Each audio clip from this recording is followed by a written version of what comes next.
ಈಗೇನು ಇದು ಸಕಲ ಭೋಗ ಭಾಗ್ಯಗಳು ಏನದಾವಲ್ಲ, ಇವುಗಳ ಕುರಿತಾಗಿ ನಾವು ವಿರಕ್ತಿಯನ್ನು ತಾಳ್ಕೊಳ್ಳೋದು. ಇದರ ಅರ್ಥ ನೀವು ಸಂಸಾರದೊಳಗೆ ಇರೋದು ಪಾರಮಾರ್ಥದ ಕಡೆಗೆ ಹೊರಳೋದು. ನೀವೇನು ಅದಿರಲ್ಲ, ಈಗ ನೀವೆಲ್ಲ ಮನೆಯೊಳಗನ ಇರ್ತೀರಿ, ಸಂಸಾರಸ್ಥರನ ಆಗಿರ್ತೀರಿ, ಆದರೂ ನೀವು ಪಾರಮಾರ್ಥದ ಕಡೆಗೆ ಹೊರಳಿರಿ ನೋಡ್ರಿ. ಇದು ಭಾಳ ದೊಡ್ಡ ಕೆಲಸ ಅಂತ ಹೇಳ್ತಾರ ಅವ್ರು. ಪಾರಮಾರ್ಥದ ಕಡೆಗೆ ಹೊರಳೋದು ಅಂದ್ರೆ ನೀವು ಸಾದಾ ತಿಳ್ಕೊಬಾರ್ದು. ನಿಮ್ಮ ಹತ್ರ ದೊಡ್ಡ ದೊಡ್ಡ ಮಣಿಗಳದಾವ, ನಿಮ್ಮ ಹತ್ರ ಒಂದು 100 ಎಕರೆ ಜಮೀನದ, ಅದೆಲ್ಲ ನಿಮಗಿರಲಿ, ಭೋಗ ಭಾಗ್ಯಗಳೆಲ್ಲ ಇರಲಿ, ಆದರೆ ನೀವು ಪಾರಮಾರ್ಥದ ಕಡೆಗೆ ಹೊರಳಬೇಕು, ಪಾರಮಾರ್ಥ ಚಿಂತನೆಯನ್ನು ಮಾಡಬೇಕು. ಪಾರಮಾರ್ಥ ಚಿಂತನೆಯನ್ನು ಮಾಡ್ತಾ ಬಂದ್ರಿ ಅಂದ್ರೆ ನಿಮಗೆ ನಿಜವಾದ ಆನಂದ ಯಾವುದು ಅನ್ನುವಂಥದ್ದು ನಿಮ್ಮ ಗಮನಕ್ಕೆ ಬರ್ತದೆ. ನಿಜವಾದ ಆನಂದ ಮತ್ತು ಸುಖ ಇದ್ರ ಬಗ್ಗೆ ನಾವು ಅರ್ಥ ಮಾಡ್ಕೊಳ್ಬೇಕು. ಬಹಳ ಮಂದಿಗೆ ಇದು ಅರ್ಥ ಇರಂಗಿಲ್ಲ. ಆನಂದ ಬೇರೆ, ಸುಖ ಬೇರೆ. ನೀವೇನು ಸುಖ ಅದನ್ನು ಆನಂದ ಅಂತ ತಿಳ್ಕೊಂಡಿರ್ತೀರಿ. ನಿಮ್ಗೆ ಸೊಳ್ಳೆ ಕಡ್ದಿರ್ತದೆ, ಸೊಳ್ಳೆ ಕಡ್ದಾಗ ನಿಮ್ಗೆ ಅಲ್ಲಿ ತುರಿಕೆ ಉಂಟಾಗ್ತೈತಿ. ಆ ತುರಿಸ್ಕೊಳ್ಳುವಂಥ ಸಂದರ್ಭದಲ್ಲಿ ನಿಮಗೆ ಹಿತ ಆದಂಗೆ ಅನಿಸ್ತದೆ. ಏನು ಹಿತ ಚಲೋ ಐತಿ ಬಿಡ್ರಿ ಅಂತ ತಿಳ್ಕೊಂಡು ನೀವು ಹಂಗೆ ಕೆರ್ಕೋತ ಕೂತು ಬಿಟ್ರಿ ಅಂದ್ರೆ ನನ್ಸಾಗಿಬಿಡ್ತೈತಿ ಅಲ್ಲಿ. ನೋಡ್ರಿ, ನೀವು ಸುಖದ ಬೆನ್ನತ್ತಿ ಹೊರಟು ಬಿಟ್ರಿ ಅಂದ್ರೆ ನಿಮ್ಗೆ ದುಃಖ ಬರ್ತೈತಿ. ಆದ್ರೆ ಆನಂದ ಏನೈತಲ್ಲ, ಅದಕ್ಕೆ ಯಾವುದೇ ವಿರುದ್ಧಾರ್ಥಕ ಶಬ್ದ ಇಲ್ಲ. ಆನಂದಕ್ಕೆ ವಿರುದ್ಧಾರ್ಥಕ ಶಬ್ದ ಯಾವುದೂ ಇಲ್ಲ. ನೀವು ಆಧ್ಯಾತ್ಮವಾದಿಗಳಾಗಿ ಬಿಟ್ರಿ ಅಂದ್ರೆ, ನೀವು ಆಧ್ಯಾತ್ಮದ ಕಡೆಗೆ ಮುಖ ಮಾಡಿಬಿಟ್ರಿ ಅಂದ್ರೆ ನೀವು ಆನಂದವನ್ನು ಪಡ್ಕೊಳ್ತೀರಿ, ಅಲ್ಟಿಮೇಟ್ ರಿಯಾಲಿಟಿಯನ್ನು ನೀವು ಪಡ್ಕೊಳ್ತೀರಿ, ಪರಮಾನಂದದ ದರ್ಶನ ನಿಮಗಾಗ್ತದೆ. ಇದ್ರ ಬಗ್ಗೆ ಚಿಂತನೆ ಮಾಡುವ ಸಲುವಾಗಿನೇ ಇವತ್ತು ವಿಷಯವನ್ನು, ಬಹಳ ಗಂಭೀರವಾಗಿರುವಂತಹ ವಿಷಯವನ್ನು ಇಲ್ಲಿ ಇಟ್ಟಿದ್ದಾರೆ. ಪರತರ ಸುಖವಾವು ದಖಿಳ ಭೋಗ ವಿರತಿ ಅನ್ನುವಂತಹ ವಿಷಯದ ಮೇಲೆ ಇವತ್ತು ಚಿಂತನೆ ನಡೀತದೆ. ಬುದ್ಧ ಒಂದು ದೊಡ್ಡ ಸಾಮ್ರಾಜ್ಯದ ರಾಜ, ದೊಡ್ಡ ಸಾಮ್ರಾಜ್ಯರೇ ಒಂದು. ನಮ್ಮದು ಬಿಡ್ರಿ 5 ಎಕರೆ ಜಮೀನು ನಮ್ಮದು ಬಿಡ್ರಿ 10 ಎಕರೆ ಜಮೀನು ನಮ್ಮದು. ಲಕ್ಷ ಲಕ್ಷ ಎಕರೆ ಜಮೀನದ, ದೊಡ್ಡ ಅರಮನೆ ಅದ, ವಜ್ರ ಖಚಿತ ಸಿಂಹಾಸನ ಐತಿ, ಭೋಗ ಭಾಗ್ಯಗಳೆಲ್ಲ ಅದಾವ, ಮುತ್ತು ರತ್ನಗಳೆಲ್ಲ ಅದಾವ. ಆ ಎಲ್ಲವನ್ನ ತ್ಯಾಗ ಮಾಡಿ ಜ್ಞಾನೋದಯವನ್ನು ಪಡ್ಕೊಳ್ಬೇಕು ಅಂತ ರಾತ್ರೋರಾತ್ರಿ ಎದ್ದು ಬಂದ್ರೆ ಅವನು. ಬುದ್ಧನ ಕಥೆ ನಿಮಗೆ ಗೊತ್ತಿರಬೇಕು. ಸಿದ್ಧಾರ್ಥ ಅವನ ಮೊದಲನೇ ಹೆಸರು. ಮಹಾರಾಣಿ ಮಗ್ಗಲು ಮಲಿಗಾಳ. ರಾಹುಲ್ ಅನ್ನುವಂಥ ಹುಡುಗ ಅವನು ಮಲಿಗ್ಯಾನ. ಬುದ್ಧನಿಗೆ ವಿಚಾರ ಬಂತ್ರಿ. ಅವೇನು ಮಾಡಿದ, ಯಾರೋ ಒಬ್ರು ಹೇಳಿದ್ರಿ ಜ್ಯೋತಿಷಿಗಳವ್ರಿಗೆ, ಏನಂತ, ನಿಮ್ಮ ಮಗ ಒಬ್ಬ ದೊಡ್ಡ ಸನ್ಯಾಸಿ ಆಗ್ತಾನ, ದೊಡ್ಡ ಯೋಗಿ ಆಗ್ತಾನ ಅಂತ ಹೇಳಿದ್ರು. ಅವ್ರ ಅಪ್ಪಗ ಚಿಂತೆ ಎತ್ತಿ ಬಿಡಿತು. ಇಂಥ ದೊಡ್ಡ ಸಾಮ್ರಾಜ್ಯ ಐತಿ, ಇವ ಸನ್ಯಾಸಿ ಆಗಿ ಕೂತಂದ್ರೆ ಇದನ್ನ ಯಾರು ನಡ್ಸವ್ರಿ? ಅದಕ್ಕೆ ಇವಂಗೆ ಹೊರಗಿನ ಜಗತ್ತಿನ ಲಕ್ಷಣ ಇರಬಾರ್ದಂತ ತಿಳ್ಕೊಂಡು ಅವ ಏನು ಮಾಡಿದ, ಅರಮನೆಯೊಳಗೆ ಅವರನ್ನು ಬಂದಿಯಾಗಿಸಿದ. ಏನು ಬೇಕೆಲ್ಲ ಅರಮನೆಯೊಳಗನ ಕೊಟ್ಟು ಬಿಡೋದು. ಸಿದ್ಧಾರ್ಥ ಅರಮನೆಯಾಗ ಇರಾಕತ್ರಿ. ಒಂದಿನ ಏನಾಯ್ತು, ತನ್ನ ಸಾರಥಿ ಚಿನ್ನನನ್ನು ಕರೆದುಕೊಂಡು ಸಿದ್ಧಾರ್ಥ ಸಾರೋಟದೊಳಗೆ ಕೂತ್ಕೊಂಡು ಹಿಂಗೆ ಅಡ್ಡಾಡ್ಕೋತ ಹೊಂಟಿದ್ದ. ಹಿಂಗೆ ದಾರಿಯೊಳಗೆ ಬರ್ತಿದ್ದಲ್ಲ, ಒಬ್ಬ ವಯಸ್ಸಾದ ಅಜ್ಜ ಕೈಯಾಗ ಒಂದು ಬಡಗಿ ಹಿಡ್ಕೊಂಡು ಬರಾಕತ್ತಿದ್ರಿ ಆ ಕಡೆಯಿಂದ. ಬುದ್ಧ ವಯಸ್ಸಾದವ್ರು ನೋಡಿರಲೇ ಇಲ್ಲ, ಅಂದ್ರೆ ಬುದ್ಧ ಆಗಿರ್ಲಿಲ್ಲ ಅವಾಗ, ಸಿದ್ಧಾರ್ಥ ಅಂತ ತಿಳ್ಕೊಳ್ರಿ ನೀವು. ಒಬ್ಬ ರಾಜ ಇದ್ದಲ್ಲ, ವಯಸ್ಸಾದವ್ರು ನೋಡೇ ಇರಲಿಲ್ಲ ಅವ. ಮನುಷ್ಯರಿಗೆ ವಯಸ್ಸಾಕತಿ ಅನ್ನೋದೇ ಗೊತ್ತಿರಲಿಲ್ಲ ಅವನಿಗೆ. ಆ ಸಾರಥಿ ಆಗಿರುವಂಥ ಚಿನ್ನನನ್ನ ಕೇಳ್ದ, ಚಿನ್ನಪ್ಪ, ಇಲ್ಲಿ ಒಬ್ಬ ಕೈಯಾಗ ಬಡಗಿ ಹಿಡ್ಕೊಂಡು ಬರಾಕತ್ತಾನಲ್ಲ, ನೀವು ಯಾರ ಅಂತ ಕೇಳಿದ. ಅವಾಗ ಸಾರಥಿ ಭಾಳ ಶಾನೆ ಇದ್ರಿ. ನಿಮಗೆ ಗೊತ್ತಿರಲಿ, ಈ ಮಹಾತ್ಮರ ಜೊತೆಗೆ ಏನು ಒಂದಿಷ್ಟು ಮಂದಿ ಇರ್ತಾರೆ ನೋಡ್ರಿ, ಶಾನ್ಯ ಮಂದಿ ಜೊತೆ ಇದ್ರಂದ್ರೆ ಅವರು ಶಾನ್ಯನ ಆಗಿರ್ತಾರೆ. ನಾನು ಭಾಳ ಕಡೆ ಹೇಳ್ತಿರ್ತೇನೆ ಇದನ್ನು. 4 ಮಂದಿ ಕುಡುಕರ ಜೊತೆಗೆ ನೀವು ಸೇರಿ ಬಿಟ್ರಿ ಅಂದ್ರೆ 5ನೇ ಕುಡುಕರು ನೀವು ಆಗಿಬಿಡ್ತೀರಿ. 4 ಮಂದಿ ಆಟಗಾರರ ಜೊತೆಗೆ ನೀವು ಸೇರಿ ಬಿಟ್ರಿ ಅಂದ್ರೆ 5ನೇ ಆಟಗಾರ ನೀವು ಆಗಿಬಿಡ್ತೀರಿ. 4 ಮಂದಿ ಶಾಸ್ತ್ರವನ್ನು ಯಾರು ಗೊತ್ತಿರ್ತೈತೆ ನೋಡ್ರಿ, ಶಾಸ್ತ್ರವನ್ನು ಬಲ್ಲಿದ್ರು ಯಾರು ಇರ್ತಾರಲ್ಲ ಅವ್ರ ಜೊತೆ ಕೂಡಿಬಿಟ್ರಿ ಅಂದ್ರೆ 5ನೇ ಬಲ್ಲಿದ್ರು ನೀವು ಆಗಿಬಿಡ್ತೀರಿ. ಹಂಗೆ ನಾ ಅದನ್ನೇ ಹೇಳೋದು, ಯಾರು ಮಹಾತ್ಮರ ಜೊತೆಗಿರ್ತಾರ, ಮಹಾತ್ಮರ ಸಂಘವನ್ನು ಮಾಡ್ತಾರಲ್ಲ, ಅವರು ಬಹಳ ಚಿಂತನಶೀಲರ ಆಗಿರ್ತಾರ. ಆ ಚಿನ್ನಪ್ಪ ಅಂತ ಏನು ಅವ ಸಾರಥಿ ಆಗಿದ್ದಲ್ಲ, ಅವ ಅಂದ, ಇವ ಯಾರು ನಿಮ್ಗೆ ಗೊತ್ತಿಲ್ಲನ್ರಿ ಅಂತ ಕೇಳಿದ. ಗೊತ್ತಿಲ್ಲಪ್ಪ ನನಗೆ. ಇಲ್ರಿ, ಯಾವ ಮನುಷ್ಯ ಹುಟ್ಟಿರ್ತಾನಲ್ಲ ಅವನಿಗೆ ವಯಸ್ಸಾಗ್ತಾವ, ವಯಸ್ಸಾದ ಮೇಲೆ ಮೈಯೊಳಗಿರುವಂಥ ಶಕ್ತಿ ಎಲ್ಲ ಹೋಗಿಬಿಡ್ತದ. ಅದಕ್ಕೆ ಕೈಯಾಗ ಒಂದು ಕೋಲು ಬರ್ತೈತಿ, ಎಲ್ಲರೂ ಒಂದು ಸಿಂಗ ಆಗೋದು ನೋಡ್ರಿ ಅಂತ ಆ ಸಾರೋಟವನ್ನು ಹೊಡೆಯುವಂತಹ ಚಿನ್ನ ಸಿದ್ಧಾರ್ಥನಿಗೆ ಹೇಳಿದ. ಸಿದ್ಧಾರ್ಥನಿಗೆ ಸಿಡ್ಲು ಹೊಡೆದಂಗಾಯ್ತು. ಅಂದ್ರೆ ನನಗೂ ವಯಸ್ಸಾಕತಿ ಮುಂದೆ ಅಂತ ಕೇಳಿದವು. ಹೌದ್ರಿ, ನಿಮಗಲ್ಲ ಎಲ್ಲರಿಗೂ ವಯಸ್ಸಾಕತಿ ಅಂದವು. ಸರಿ ಅಂತ ಹೇಳಿ ಹಾಂಗ ಮುಂದೆ ಬರಾಕತ್ತಿದ್ದ. ಒಬ್ಬ ರೋಗಿ ಬಂದ. ಇವ್ಯಾಕೆ ಹಿಂಗಾಗ್ಯಾನ? ಇಲ್ಲ, ಅವನಿಗೆ ರೋಗ ಬಂದದ. ರೋಗ ಬಂದವರೆಲ್ಲರೂ ಹಿಂಗ ಆಗ್ತಾರೇನಪ್ಪ? ಹೌದು, ಎಲ್ಲರಿಗೂ ಹಿಂಗ ಆಗ್ತಾರೆ. ಮನುಷ್ಯನಿಗೆ ರೋಗ ಬರ್ತಾವೇನೋ? ಹೌದು, ರೋಗ ಬರ್ತದ. ಇದು ನನಗೆ ಗೊತ್ತೇ ಇಲ್ಲಲ್ಲ. ನೀವು ಒಳಗನ ಅದ್ರಿ, ನಿಮಗೆ ಗೊತ್ತಿಲ್ಲ. ಎರಡನೇ ಸಂಗತಿ ತಲೆಯಾಗ ಗುಯ್ ಅನ್ನಕೈತ್ರಿ ಸಿದ್ಧಾರ್ಥನಿಗೆ. ಅವನಿಗೆ ವಯಸ್ಸಾಕೈತಿ ಅನ್ನೋದು ಗೊತ್ತಿಲ್ಲ, ರೋಗ ರುಜಿನಗಳು ಬರ್ತಾವ ಅನ್ನೋದು ಗೊತ್ತಿಲ್ಲ. ಹಾಂಗ ಮುಂದೆ ಬರಾಕತ್ತಿದ್ರು. ಒಂದು ಹಲಿಗೆ ಹಚ್ಚೇ ಬಿಟ್ಟಿದ್ರಿ ಒಬ್ರು. ಹಲಿಗೆ ಹಚ್ಚೋದಂದ್ರೆ ಗೊತ್ತಾಕತ್ತಿಲ್ಲ, ಗೊತ್ತಾಗವಲ್ತನ್ರಿ. ಈಜಿ ಗೊತ್ತಾಕೈತಿ ನಿಮಗೆ. ತೀರ್ಕೊಂಡಿದ್ದೊಬ್ಬ ಅವನು ತಗೊಂಡು ಹೊಂಟಿದ್ರಿ. ಸಿದ್ಧಾರ್ಥ ಕೇಳಿದ, ಮೊದಲಿಗೆ ಬಂದಿರುವಂಥ ವ್ಯಕ್ತಿಗೆ ವಯಸ್ಸಾಗೈತಿ ಅಂತ ಹೇಳಿದಿ, ಎರಡನೇಗೆ ನೋಡಿರುವಂಥ ವ್ಯಕ್ತಿಗೆ ರೋಗ ಬಂದದ ಅಂತ ಹೇಳಿದಿ, ಇವನು ಯಾರನ್ನ ಯಾಕೆ ಹೊತ್ಕೊಂಡು ಹೊಂಟಾರ ಅಂತ ಕೇಳಿದವ. ಅವನು ಯಾಕೆ ಹೊತ್ಕೊಂಡು ಹೊಂಟಿಲ್ರಿ, ಅವ ಸತ್ತಾನ. ಅವನು ತಗೊಂಡು ಅಂತಿಮ ಸಂಸ್ಕಾರ ಮಾಡೋ ಸಲುವಾಗಿ ಒಯ್ಯಾಕತ್ತಾರ. ಅರೇ ಬಾಪ್ರೆ ಅಂದವ ಸಿದ್ಧಾರ್ಥ. ಅಂದ್ರೆ ಸಾವು ಬರ್ತದ ಮನುಷ್ಯನಿಗೆ? ಹೌದ್ರಿ, ಡೆಫಿನೆಟ್ಲಿ ಸಾವು ಬರ್ತದೆ. 100% ಸಾವು ಬರ್ತದೆ. ಯಾವ ಮನುಷ್ಯ ಹುಟ್ಟಿರ್ತಾನಲ್ಲ ಅವ ಸಾಯಕ ಬೇಕಲ್ಲ. ಅದಕ್ಕೆ ಭಜನೆ ಹಾಡುವಾಗ ಅನ್ನಂಗಿಲ್ರೆ ನಮ್ಮ ಭಜನಾ ಪದಕಾರರು ಎಲ್ಲ, ಹುಟ್ಟಿದ ಹುಳ ಒಮ್ಮೆ ಸಾಯುವುದು, ಕಟ್ಟಿದ ಮನಿ ಒಮ್ಮೆ ಬೀಳುವುದು. ಯಾವುದು ಹುಳ ಹುಟ್ಟಿರ್ತೈತಲ್ಲ ಅದು ಸಾಯ್ತದೆ, ಯಾವುದು ಮನಿ ಕಟ್ಟಿರ್ತೀವಲ್ಲ ಅದು ಬೀಳ್ತದೆ. ನಾವೆಲ್ಲ ಹುಟ್ಟೀವಿ ಅಂದರೆ ಒಂದು ದಿನ ನಮಗೆ ಸಾವು ಬರ್ತದೆ. ನೀವು ಅನ್ಬೋದು, ಅಪ್ಪ ಅವರ ಮಾಡರ್ನ್ ಸೈನ್ಸ್ ಭಾಳ ಮುಂದುವರೆದದ್ರಿ, 150 ವರ್ಷ ಬದುಕ್ಬೋದು ಅಂತ ತಿಳ್ಕೊಂಡು ಹೇಳ್ತಾರಲ್ರಿ. 100% ನೀವು ಬದುಕ್ಬೋದು, 150 ವರ್ಷ ಬದುಕ್ಬೋದು. ಆದರೆ ಒಂದು ದಿನ ನಾವು ಸಾಯ್ತೀವಿ, ಸಾಯ್ಲಿಕ್ಕೇ ಬೇಕು. ಹೊಸಳ್ಳಿ ಬೂದೀಶ್ವರ ಸ್ವಾಮಿಗಳು 770 ವರ್ಷ ಬದುಕಿದ್ರು. ಅಡವಿ ಸಿದ್ದೇಶ್ವರರು ಇದಾರಲ್ಲ, ಅವ್ರಿಗೆ ಎಷ್ಟು ವಯಸ್ಸಾಗೈತೆ ಅನ್ನೋದು ಯಾರಿಗೂ ಗೊತ್ತಿಲ್ಲ. 770 ವರ್ಷ ಬದುಕಿರುವಂತಹ ಹೊಸಳ್ಳಿ ಬೂದೀಶ್ವರ ಸ್ವಾಮಿಗಳವರಿಗೆ ಬಾಲ್ಯಲ ಮಹಂತ ಸ್ವಾಮಿಗಳು ಅಂದ್ರಂತ, ಬೂದ್ಯಪ್ಪ ಹಾಕೊಂಡಿದ್ದ ಅಂಗಿನ ಎಡ್ದು ಹಾಕೋತೀವೋ? ಹಾಕೊಂಡಿದ್ದ ಅಂಗಿ ಅಂದ್ರೆ ಯಾವ್ದ್ರಿ? ಶರೀರ ಅನ್ನುವಂಥ ಅಂಗಿ ಏನೈತಲ್ಲ, ಎಡ್ದು ಹಾಕೋತೀವೋ ಬೂದ್ಯಪ್ಪ? ಒಂದೊಂದು ತೆಗೆದು ಒಗೆಯಬೇಕಲ್ಲ, ತೆಗೆದು ಒಗೆದು ಬಿಡೋದನ್ನ ಅಂದಾಗ ಅವತ್ತ ಲಿಂಗ ಪೂಜೆ ಕೂತ್ಕೊಂಡು ಅವ್ರು ಲಿಂಗೈಕ್ಯರ ಆದ್ರಂತ ಕತೆ ಕೇಳ್ತೀವಿ ನಾವು. ನೀವು ಮೈಕಲ್ ಜಾಕ್ಸನ್ ಕತೆ ಗೊತ್ತಿರ್ಬೇಕು ನಿಮಗೆ. ಅಮೇರಿಕಾದೊಳಗೆ ಒಬ್ಬ ಪಾಪ್ ಸ್ಟಾರ್, ಅವರು ಪಾಪ್ ಸಾಂಗನ್ನು ಹಾಡುವಂಥವರು, ಒಬ್ಬ ಅಪರೂಪವಾಗಿರುವಂಥ ಡಾನ್ಸರ್. ಅವರು ಭಾಳ ಒಳ್ಳೆ ಹಾಡುಗಳನ್ನು ಹಾಡ್ತಿದ್ರು. 150 ವರ್ಷ ಬದುಕಬೇಕಂತ ಚಿಂತನೆ ಮಾಡಿದ್ರು. ತಮ್ಮ ಸುತ್ತಲೂ 16 ಮಂದಿ ಡಾಕ್ಟರ್ನ ಕರ್ಕೊಂಡು ಅಡ್ಡಾಡ್ತಿದ್ರು ರೀ ಅವ್ರು. ಕೊಸಕ್ಕತ್ತ ಕೆಮ್ಮಿದ ಅಂದ್ರೆ 16 ಮಂದಿ ಡಾಕ್ಟರ್ ಬಂದ ಬಿಡವ್ರು. ಯಾಕೆ ಕೆಮ್ರು, ಎದಕ್ಕೆ ಕೆಮ್ರು, ಏನು ಊಟ ಮಾಡ್ರು, ಯಾವ ನೀರು ಕುಡಿದ್ರು, ಹೆಂಗಾತು, ಏನಾತು ಅಂತೇಳಿ 10 ಟೆಸ್ಟ್ ಮಾಡ್ತಿದ್ರು ರೀ ಅವ್ರು. ಎಷ್ಟು ವರ್ಷ ಬದುಕಬೇಕಂತೇಳಿ? 150 ವರ್ಷ ಬದುಕಬೇಕಂತ ಹೇಳಿ.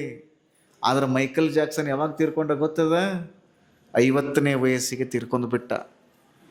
ನಿಮಗೆ ಗೊತ್ತಿರಲಿ, ಅಕ್ಕ ಮಹಾದೇವಿ ಇದನ್ನು ಪ್ರಶ್ನೆ ಕೇಳ್ತಾಳ.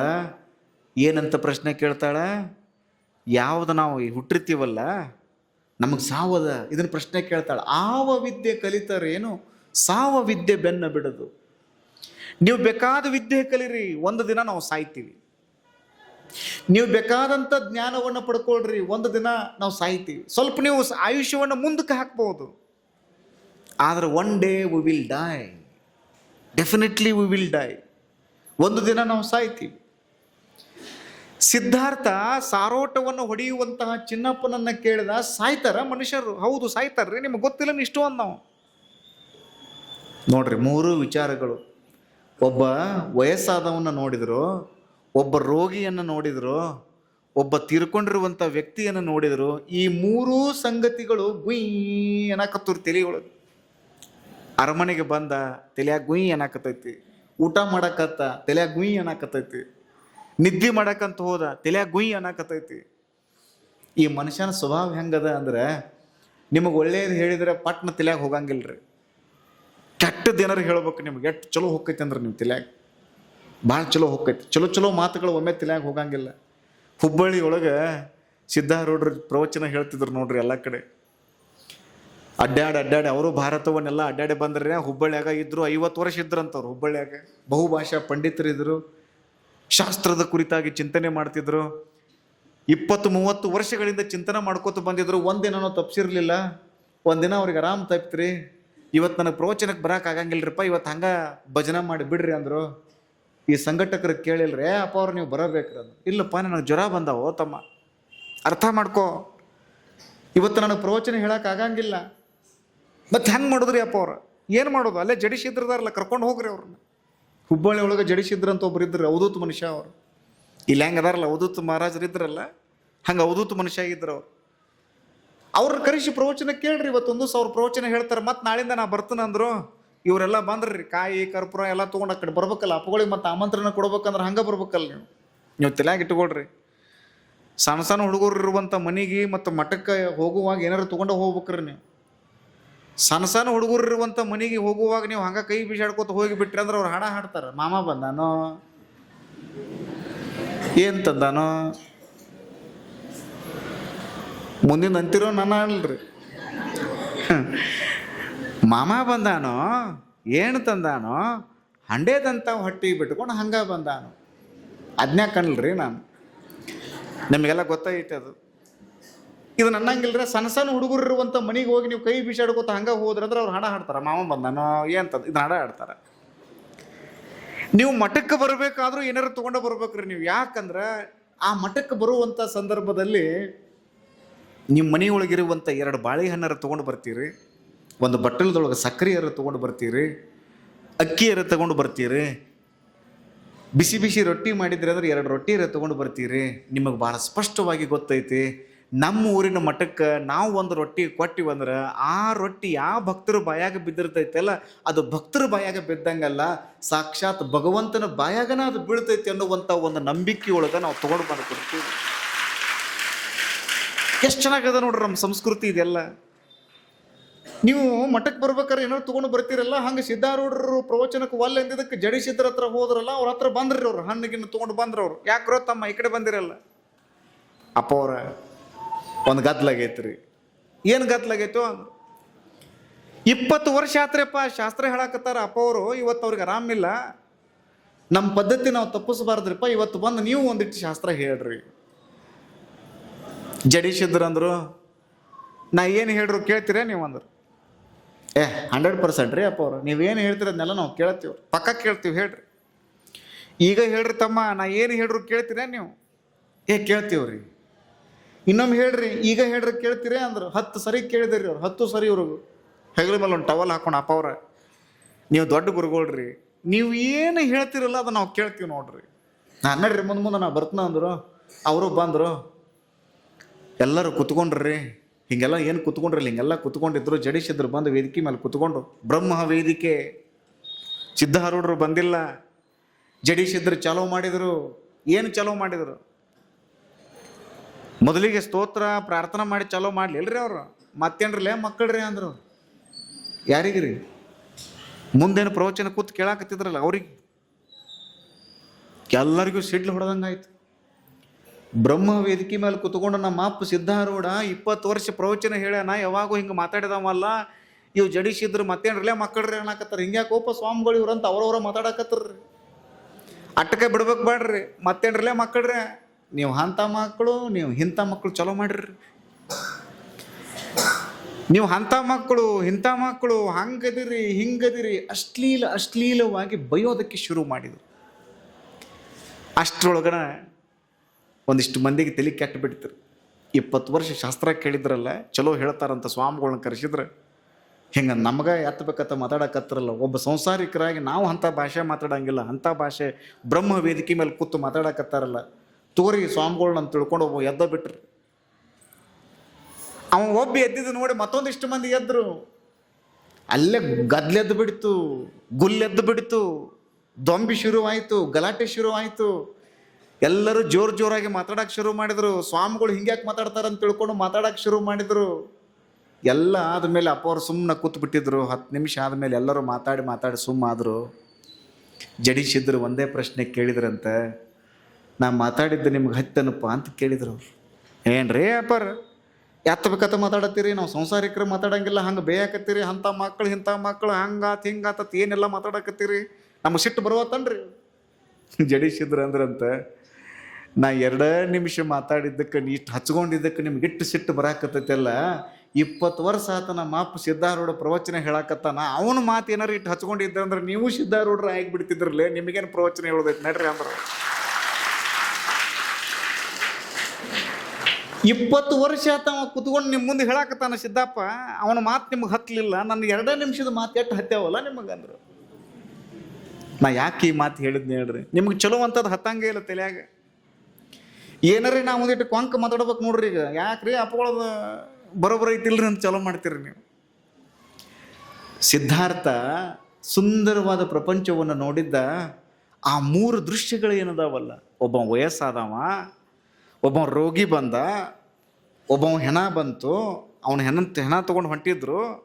ಈ 3 ಏನದಾವಲ್ಲ ಗುಯ್ ಏನಾಕತ್ತೂರಿ ಅವನಿಗೆ. ಅವ ವಿಚಾರ ಮಾಡಕತ್ತ, ಒಂದಿನ ನಾವು ಸಾಯ್ತೀವಿ. ಹಾಗಿದ್ರೆ ಇದು ಯಾವ್ದು ಏನು ಕಾಣ್ತೈತಲ್ಲ, ಭೋಗ ವಿರತಿ ಏನೈತಲ್ಲ, ಭೋಗ ಏನೈತಲ್ಲ, ಇದನ್ನ ನಾನು ಬಿಡಬೇಕು. ಇವತ್ತು ನಿಜಗುಣ ಶಿವೆಗಳು ಅದನ್ನೇ ಹೇಳೋದು, ಯಾವುದು ಶ್ರೇಷ್ಠಪ್ಪ ಈ ಅಖಿಲಾರ್ಥ ಭೂಮಿಯೊಳಗೆ ಬ್ರಹ್ಮಾಂಡದೊಳಗೆ, ಯಾವುದು ಶ್ರೇಷ್ಠಪ್ಪ, ಪರತರವಾಗಿರುವಂಥದ್ದು ಯಾವುದು, ಗುರುತರವಾಗಿರುವಂಥದ್ದು ಯಾವುದು ಅಂದ್ರೆ ಭೋಗ ವಿರತಿ. ಇದೇನು ಕಾಣಿಸ್ತೈತಲ್ಲ, ಇದ್ರ ಬಗ್ಗೆ ನೀವು ವಿರಕ್ತಿಯನ್ನು ತಾಳುವುದು. ಅವ ವಿರಕ್ತಿಯನ್ನು ತಾಳಕತ್ತ, ಒಳಗಿಂದ ಒಳಗೆ ಚಿಂತನೆ ಶುರುವಾಯಿತು. ಮತ್ತೆ ಮರುದಿವ್ಸ ಮುಂಜಾನೆ ಎದ್ದ, ಅದ ಗುಯ್ ಏನಾಕತ್ತೈತಿ. ನಿಮ್ಗೆ 100 ಮಂದಿ ಚಲೋ ಅಂದಿದ್ದು ನಿಮ್ಗೆ ಗುಯ್ ಅನ್ನಂಗಿಲ್ಲ. ಅದು ಯಾರೇ ಒಬ್ರು ಕೊಂಕ ಮಾತಾಡಬೇಕು, ಚಲೋ ಆತು ನೋಡ್ರಿ. ಎಷ್ಟು ಮಾತು ಅದೆಲ್ಲ ಸಿದ್ಧಾರ್ಥನ ತಲೆಯೊಳಗೆ ಗುಯ್ ಅನ್ನಕೈತಲ್ಲ. ರಾತ್ರಿ ಎದ್ದ ಬಿಟ್ರಿ ಬೇಡ ಬೇಡಿದ ಅಂತ ಹೇಳಿ, ಬುದ್ಧಂ ಶರಣಂ ಗಚ್ಚಾಮಿ ಸಂಘಂ ಶರಣಂ ಗಚ್ಚಾಮಿ ಬಂದ ಬಿಟ್ಟು ಹೊರಗೆ ಬಂದ ಬಿಟ್ಟವ. ಯಾಕೆ ಬಂದ ಅಂದ್ರೆ, ಇದು ಯಾವುದು ಇದು ನಶಿಸಿ ಹೋಗ್ತೈತಲ್ಲ, ಇದ್ರ ಬಗ್ಗೆ ನಾನು ತಲೆ ಕೆಡಿಸ್ಕೊಳ್ಳೋದು ಬೇಡ. ಯಾವುದು ಪರಮಾನಂದ ಪ್ರಾಪ್ತಿ ಐತಲ್ಲ ಅದನ್ನು ನಾನು ಪಡ್ಕೊಳ್ಬೇಕು ಅಂತ ತಿಳ್ಕೊಂಡು ಒಂದು ಅರಳಿ ಗಿಡದ ಕೆಳಗೆ ಬಂದು ಕುತ್ಕೊಂಡ. ಎಲ್ಲಿವರೆಗೂ ಧ್ಯಾನ ಮಾಡಕತ್ತ ಅಂದ್ರೆ ನಿಮ್ಗೆ ತಲೆಯಾಗಿರಲಿ, ನಿಮಗೆ ಗೊತ್ತಿರಲಿ, ಎಲ್ಲಿವರೆಗೂ ಧ್ಯಾನ ಮಾಡಿದ ಒಂದು ಪುಸ್ತಕಗಳಲ್ಲಿ ಉಲ್ಲೇಖ ಐತಿ. ಇನ್ನೊಂದು 2 ದಿನ ಏನಾದರೂ ಆಗಿತ್ತು ಅಂದರೆ ಬುದ್ಧನ ಜೀವ ಹೋಗ್ಬಿಟ್ಟಿತ್ತು ಜೀವ. ನಾನು ನಿಮಗೆ ಅದನ್ನೇ ಹೇಳೋದು, ನಿಮಗೆ ಪರಮಾನಂದ ಪ್ರಾಪ್ತಿ ಆಗಬೇಕಾಗಿತ್ತಂದ್ರೆ ನೀವು ಎಲ್ಲವನ್ನು ಬಿಟ್ಟು ಎಲ್ಲವನ್ನು ಅದಕ್ಕೆ ದಾರಿ ಎರಿಬೇಕಾಗ್ತದೆ. ಒಂದು ಅಂತಿಮ ಸತ್ಯಕ್ಕಾಗಿ ನೀವು ಎಲ್ಲವನ್ನು ದಾರಿ ಎರಿಬೇಕಾಗ್ತದೆ. ಹಂಗೆ ಯಾವಾಗರೆ ಬಂದು ಯಾವಾಗರೆ ಹೋದ್ರೆ ಆಗಂಗಿಲ್ಲ. ಅದು ಅಲ್ಲಿ ನಿಮ್ಮ ಒಳಗೊಂದು ಚಿಂತನೆ ಶುರು ಆಗಬೇಕಾಗ್ತದೆ. ಹಂಗಿದ್ರೆ ಏನು ಮಾಡಿದ್ರಿ ಅಜ್ಜಾರ, ಭೋಗ ವಿರತಿ ಬರಬೇಕಾಗಿತ್ತಂದ್ರೆ ಏನು ಮಾಡಿದ್ರಿ ನೀವು ನೋಡ್ರಿ, ದೊಡ್ಡ ದೊಡ್ಡ ಹಿಮಾಲಯ ಪರ್ವತಕ್ಕೆ ಹೋಗಬೇಕು, ಒಣ ಹುಲ್ಲು ಕಡ್ಡಿ ತಿನ್ರಿ ಅಂತ ನಾ ಏನು ಹೇಳಂಗಿಲ್ಲ ನಿಮಗೆ. ನೀವು ಉಪವಾಸ ಮಾಡ್ರಿ ಅಂತಲೂ ಹೇಳಂಗಿಲ್ಲ. ನೀವು ಉಪವಾಸ ಹೆಂಗೆ ಮಾಡ್ತೀರಿ ನನಗೆ ಭಾಳ ಚಲೋ ಗೊತ್ತೈತಿ. ಶಿವರಾತ್ರಿ ಬಂತಂದ್ರೆ ಚಲೋ ಜವಾರಿ ಬಾಳೆಹಣ್ಣು ತರ್ತೀರಿ. ಏನ್ರಿ ಏನಾದ್ರು ತೊಗೋತೀರೇನ್ರಿ, ಇವತ್ತು ಉಪವಾಸ ಐತ್ರಿ, ನಾವೇನು ತೊಗೊಳಂಗಿಲ್ಲ. ಏನು ತೊಗೊಂಡಿರ್ತೀರಿ, ಮುಂಜಾನೆ 2 ಬಾಳೆಹಣ್ಣು, 1 ಲೋಟ ಹಾಲ, 1 ಮುಟ್ಟಿಗೆ ಕಾಜು ಬಾದಾಮಿ, ಅವೇನು ಒಣ ದ್ರಾಕ್ಷಿ, ಇವು ಮುಂಜಾನೆ ಬಸ್ತಾನ್ರಿ ಇದು. ಮತ್ತು ಮಧ್ಯಾಹ್ನ ಆದ್ರೆ ಮತ್ತೆ 2 ಬಾಳೆಹಣ್ಣು, 1 ಲೋಟ ಹಾಲು, ಇದನ್ನೆಲ್ಲ ಸಾಬುದಾನಿ ತಿಂತೀರಿ. ಮತ್ತು ಸಂಜೆ ಆದ್ರೆ ಮತ್ತೆ ಅದನ್ನು ನಿಮ್ಗೆ ತಲೆಯಾಗಿರಲಿ, ದಿನ ಏನು ಊಟ ಮಾಡಿರ್ತಿರಲ್ಲ ಅದಕ್ಕಿಂತ ಡಬಲ್ ಯಾವಾಗ ಊಟ ಮಾಡಿರ್ತೀರಿ ಅಂದ್ರೆ ಶಿವರಾತ್ರಿ ದಿವಸ ಮಾಡಿರ್ತೀರಿ. ನೀವು ಬರೆದು ಇಟ್ಕೊಳ್ರಿರ್ಬೇಕಾರೆ. ಯಾರೇ ಡಾಕ್ಟರ್ ನಾವು ಕೇಳ್ರಿ, ನೀವು ಅವತ್ತು 6 ಬಾಳೆಹಣ್ಣು ತಿಂದಿರ್ತೀರಿ. ನೀವು ಒಂದು ಬಾಳೆಹಣ್ಣು ಅಂದ್ರೆ ಏನು ಗೊತ್ತದ ನಿಮಗೆ, 400 ಕ್ಯಾಲರಿ ಇರ್ತೈತೆ ಅದ್ರೊಳಗೆ. ಒಂದು ಬಾಳೆಹಣ್ಣು ಅಂದ್ರೆ 4 ರೊಟ್ಟಿ ಇಷ್ಟು ಅನ್ನ ಉಣ್ಣಂಗ್ರಿ ಅದು. ಒಂದು ಬಾಳೆಹಣ್ಣು ಅಂದ್ರೆ ಉಪವಾಸ ಮಾಡ್ರಿ ಅಂತ ನಾನು ಹೇಳಂಗಿಲ್ಲ. ನಮ್ಮ ಶರಣರಂತೂ ಅದನ್ನು ಒಪ್ಪಂಗೇ ಇಲ್ಲ. ಅವರು ಉಂಡು ಉಪವಾಸಿ ಬಳಸಿ ಬ್ರಹ್ಮಚಾರಿ. ನೀವು ಭೋಗ ವಿರತಿ ಹೆಂಗೆ ಬರ್ತೈತಪ್ಪ? ನಾನು ನಿಮಗೆ ಅದನ್ನು ಹೇಳೋದು. ಹಿಮಾಲಯಕ್ಕೆ ಹೋಗಿ ನೀವು ತಪಸ್ಸು ಮಾಡಿದ್ರಿ ಅಂದ್ರೆ ನಿಮಗೆ ಬರ್ತೈತಿ ಅಂತ ನಾನು ಹೇಳಂಗಿಲ್ಲ. ಒಬ್ಬ ಯಾರೋ ಸ್ವಾಮಿಗಳು ಹಿಮಾಲಯದಾಗ 12 ವರ್ಷ ತಪಸ್ಸಿಗೆ ಕೂತ್ಕೊಂಡಿದ್ರು. ದೊಡ್ಡ ಗುರುಗಳೊಬ್ರು ಬಂದರು, ಏನು ತಪಸ್ಸು ಮಾಡಿಯಪ್ಪ, ಏನು ಸಾಧನೆ ಮಾಡಿ ಅಂತ ಕೇಳಿದ್ರು. ಅವ ಸಣ್ಣ ಸ್ವಾಮಿಗಳು ಏನಿದ್ರಲ್ಲ 12 ವರ್ಷ ತಪಸ್ಸು ಮಾಡಿದ್ರಲ್ಲ, ಅವ್ರು ಅಂದರು, ಅಪ್ಪಗಳು ನಾ ಮಾಡಿದ್ದ ಸಾಧನೆ ಕೇಳ್ರಿ ಅಂದ್ರೆ ನೀವು ಭಾರಿ ಖುಷಿ ಪಡ್ತೀರಿ. ಹೌದಾ, ಏನು ಸಾಧನೆ ಮಾಡಿಯಪ್ಪ? ಅಪ್ಪಗಳ ಕಡ್ಡಿ ಪೆಟ್ಟಿಗೆ ಇರ್ಲಾರ್ದ ಬೆಂಕಿ ಹಚ್ತನ್ರಿ ನಾ ಅಂದ. ಏನಂದ್ರೆ ಅವ ಕಡ್ಡಿ ಪೆಟ್ಟಿಗೆ ಇರ್ಲಾರ್ದ ಬೆಂಕಿ ಹಚ್ತನ್ರಿ. ನೀವು ಅಂತಿರ್ಬೇಕು, ನಮ್ಮೂರಾಗ ಹೋದಾರ್ರಿ ಅಪ್ಪ ಅವ್ರ 8 ಮಂದಿನ ತೋರಿಸಲ್ರಿ. ಕಡ್ಡಿ ಪೆಟ್ಟಿಗೆ ಇಲ್ಲ, ಪೆಟ್ರೋಲ್ ಇರಲ್ಲ, ಚಿಮ್ನಿ ಎಣ್ಣಿಲ್ಲ, ಬೆಂಕಿ ಹಚ್ತಾರ, ದಗ ಉರಿದೈತಿ. ಕೇಳ್ತಿರಲ್ರಿ ನೀವು ಕತೆ? ಅವ ಅಂದ, ಕಡ್ಡಿ ಪೆಟ್ಟಿಗೆ ಇರ್ಲಾರ್ದ ನಾ ಬೆಂಕಿ ಹಚ್ತನ್ರಿ ಅಂತ. ದೊಡ್ಡ ಗುರುಗಳು ನಗಾಕ ಚಾಲೋ ಮಾಡು. ಇದ್ರ ಸಲುವಾಗಿ ನೀ ಎಷ್ಟು ವರ್ಷ ಕಳೆದಿಯಪ್ಪ? 12 ವರ್ಷ ಕಳೆದೇನ್ರಿ. ಯಾಕೆ ನಗಾಕತ್ತೀರಿ ಅಂತ ಸಣ್ಣ ಸ್ವಾಮಿಗಳು ದೊಡ್ಡ ಗುರುಗಳನ್ನ ಕೇಳಿದಾಗ ದೊಡ್ಡ ಗುರುಗಳು ಹೇಳಿದ್ರಂತ, ನಿನ್ನ ಜೀವನದ 12 ವರ್ಷನ ಕಿಮ್ಮತ್ ಎಷ್ಟು ಅಂದ್ರೆ ₹1. ಕಿರಾಣಿ ಅಂಗಡಿಗೆ ಹೋಗಿ ₹1 ಕೊಟ್ರೆ ಏನು ಕೊಡ್ತಾರೆ ನಿಮಗೆ? ಕಡ್ಡಿ ಪೆಟ್ಟಿಗೆ ಕೊಡ್ತಾರೆ. ಎಷ್ಟು ಚಂದದ ನೋಡ್ರಿ ಕತೆ ಇದು. ನನಗೆ ಭಾಳ ಖುಷಿ ಕೊಡೋ ಕತೆ ಇದು. ನೀವು ಹಿಮಾಲಯ ಮಹಾತ್ಮರ ಸನ್ನಿಧಿಯಲ್ಲಿ ಅನ್ನುವಂಥ ಒಂದು ಗ್ರಂಥ ಐತಿ, ಆ ಗ್ರಂಥವನ್ನು ಓದ್ರಿ, ಇದ್ರಾಗ ಈ ಕತೆ ಅದ. 12 ವರ್ಷಗಳವರೆಗೆ ತಪಸ್ಸನ್ನು ಮಾಡಿ ಕಡ್ಡಿ ಪೆಟ್ಟಿಗೆ ಇರಲಾರ್ದ ಬೆಂಕಿ ಹಚ್ಚಕ್ಕೆ ಕಲಿತನಂತ ಹೇಳ್ತೀಯಲ್ಲಪ್ಪ, ಇದು ಸಾಧನೆ ಅಲ್ವೇ ಅಲ್ಲ ಅಂದ್ರೆ ದೊಡ್ಡ ಗುರುಗಳು. ಹಾಗಾದ್ರೆ ಸಾಧನೆ ಯಾವ್ದ್ರಿ ಅಪ್ಪ ಅವ್ರ? ಅವಾಗ ದೊಡ್ಡ ಗುರುಗಳು ಹೇಳಿದ್ರು, ಕಡ್ಡಿ ಪೆಟ್ಟಿಗೆ ಇರಲಾರ್ದ ಬೆಂಕಿ ಹಚ್ಚುವುದು ಸಾಧನೆ ಅಲ್ಲೋ ತಮ್ಮ, ಒಳಗ ಕಾಮ, ಕ್ರೋಧ, ಲೋಭ, ಮೋಹ, ಮದ, ಮತ್ಸರ, ಅನೋಮಲ, ಮಾಯಾಮಲ, ಕಾರ್ಮಿಕ ಮಲ, ನಾನು, ನಂದು, ಅಹಂಕಾರ, ಮಮಕಾರ, ಎಲ್ಲ ನಂದ, ಎಲ್ಲ ನನಗ, ಇದೇನು ಬೆಂಕಿ ಹತ್ತೈತಿಲ್ಲ, ಈ ಬೆಂಕಿ ಹತ್ತಿದ್ದನ್ನು ಆರ್ಸಾಕ ಪ್ರಯತ್ನ ಪಟ್ಟು ಬಿಡು, ಅದು ನಿಜವಾದ ಸಾಧನೆ ಹೊರತಾಗಿ ಕಡ್ಡಿ ಪೆಟ್ಟಿಗೆ ಇರಲಾರ್ದ ಸಾಧನೆ ಅಲ್ಲ ಅದು. ಇಲ್ಲಿ ನಿಜಗುರು ಶಿವಗಳು ಅದನ್ನೇ ಹೇಳಕತ್ತಾರ. ಪರತರ ಯಾವುದಪ್ಪ? ಗುರುತರವಾಗಿರುವಂಥ ಸಾಧನೆ ಯಾವುದು ಅಂದ್ರೆ ಭೋಗ ವಿರತಿ. ಎಲ್ಲ ಇಟ್ಕೊಳ್ಳೋದು, ಎಲ್ಲ ಸಂಪತ್ತನ್ನು ಇಟ್ಕೊಳ್ಳೋದು, ಅದನ್ನು ಹಚ್ಕೊಳ್ಳೋ ಹಂಗಿಲ್ಲ ನೋಡ್ರಿ. ಇದನ್ನ ತಲೆಯಾಗ ಇಟ್ಕೊಳ್ರಿ. ನಿಮ್ಮ ಬ್ಯಾಂಕ್ನಾಗ ಬ್ಯಾಲೆನ್ಸ್ ಐತಿಲ್ಲೋ, ಇರ್ಲಿ, ಅದು ಬ್ಯಾಂಕ್ನಾಗ ಇಡ್ರಿ, ಅದನ್ನು ತಲೆಗೆ ಏರ್ಸ್ಕೊಳಕ್ಕೆ ಹೋಗ್ಬೇಡ್ರಿ. ನಿಮ್ಮದು ಒಂದು 100 ಎಕರೆ ಜಮೀನು ಐತಿಲ್ಲೋ, ಇರಲಿ, ಅದು ಎಲ್ಲೈತೆ, ಅದು ಉತ್ತಾರದಾಗ ಇರಲಿ, ಅದು ಕಾಗದ ಪತ್ರದಾಗ ಎಲ್ಲೈತೆ, ಅದು ತೆಜುರಾಗ ಇರಲಿ, ಉತ್ತಾರದಾಗ ಇರಲಿ, ನಿಮ್ಮ ತಲೆಗೆ ಏರ್ಸ್ಕೊಳಕ್ಕೆ ಹೋಗ್ಬೇಡ್ರಿ. ಅದನ್ನು ನೀವು ಚಂದ ಅದಿರಿಲ್ಲೋ, ಅದನ್ನು ಮುಖದಾಗ ಬಿಡ್ರಿ, ಕನ್ನಡಿಯಾಗ ಬಿಡ್ರಿ, ಅದನ್ನು ತಲೆಗೆ ಏರ್ಸ್ಕೊಳಕ್ಕೆ ಹೋಗ್ಬೇಡ್ರಿ. ನಿಮ್ಮ ರಟ್ಟ್ಯಾಗ ಶಕ್ತಿ ಐತಿಲ್ಲೋ, ಅದು ರಟ್ಟ್ಯಾಗ ಇರಲಿ, ಅದನ್ನ ತಲೆಗೆ ಏರ್ಸ್ಕೊಳಕ್ಕೆ ಹೋಗ್ಬೇಡ್ರಿ. ಯಾವಾಗ ಸಮಸ್ಯೆ ಶುರುವಾಗ್ತಾವಂದ್ರೆ ಇದೆಲ್ಲ ಭೋಗ ಭಾಗ್ಯಗಳು ಏನದಾವಲ್ಲ, ಅವ್ನು ಎಷ್ಟು ಬೇಕು ಅಷ್ಟ ಉಪಯೋಗ ಮಾಡ್ಕೊತ ಇದ್ರಿ ಅಂದ್ರೆ ಭಾಳ ಚಲೋ ರೀ ಇದು ಜೀವನ. ಅದು ಭಾಳ ಬೇಕಂತ ತಿಳ್ಕೊಂಡು ನೀವು ತಲೆಗೇರಿಸ್ಕೊಂಡು ಬಿಟ್ರಿ ಅಂದ್ರೆ ನೀವು ಗದ್ಲಕ್ಕೆ ಬೀಳ್ತೀರಿ. ಅದಕ್ಕೆ ನಿಮಗೆ ಅದು ಪರತರ ಅಲ್ಲ, ಅದು ಗುರುತರ ಅಲ್ಲ, ಅದು ಶ್ರೇಷ್ಠ ಅಲ್ಲ, ಅದು ಪರಮ ಪಾವನ ಅಲ್ಲ. ಅದು ನಿಜಗುಣ ಶಿವಗಳು ಹೇಳ್ತಾರೆ, ಭೋಗ ವಿರತಿ ಅನ್ನುವಂಥದ್ದು ಏನೈತಲ್ಲ, ಅದು ನಿಜವಾಗಿರುವಂಥ ಸಾಧನೆ. ಎಲ್ಲ ಇರೋದು ಏನೂ ಇರಲಾರ್ದಂಗೆ ಇರೋದಪ್ಪ, ಎಲ್ಲ ಇಟ್ಕೊಳ್ಳೋದು ಏನೂ ಇರಲಾರ್ದಂಗೆ ಇರೋದು. ಅದಕ್ಕೆ ನೋಡ್ರಿ, ನಾನು ನಿಮಗೆ ಅದನ್ನೇ ಹೇಳೋದು. ಹಂಗಿದ್ರೆ ಅಪ್ಪ ಅವರ ಭೋಗ ವಿರತಿ ಅಂತ ಹೇಳಕತ್ತೀರಿ, ನಿಜಗುಣ ಶಿವಗಳು ಹೇಳ್ಯಾರಂತ ಹೇಳಕತ್ತೀರಿ. ಮತ್ತು ನಾವು ಮನಿಗಿನಿ ಎಲ್ಲ ಬಿಟ್ಟು ಬಾಡಿಗೆ ಮನೆಗೆ ಹೋಗೋಣನ್ರಿ. ಮನಿಗಿನಿ ಎಲ್ಲ ಮಾರಿ ಏನಾಯ್ತು? ಕೊಡ್ರಿ.